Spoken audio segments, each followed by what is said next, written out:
इसी रास्ते से बजरंग दल की रैली निकली, इसी रास्ते से नड्डा जी की रैली निकली, मगर कांग्रेस पार्टी की पदयात्रा को यहां पे ये लोग रोक रहे हैं। अब देखिए, यहां पे बैरिकेड था नहीं था? उड़ा के फेंक दिया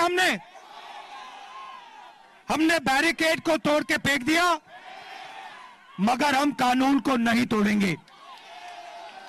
असम के चीफ मिनिस्टर तोड़ सकते हैं, होम मिनिस्टर तोड़ सकते हैं, प्रधानमंत्री तोड़ सकते हैं, मगर कांग्रेस पार्टी का कार्यकर्ता कानून को नहीं तोड़ेगा।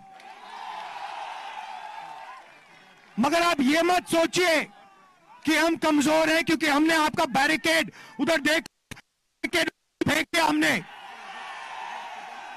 और ये कांग्रेस कार्यकर्ता की शक्ति है। आप लोग बब्बर शेर हो, आप लोग बब्बर शेर हो, अपनी शक्ति को पहचानो।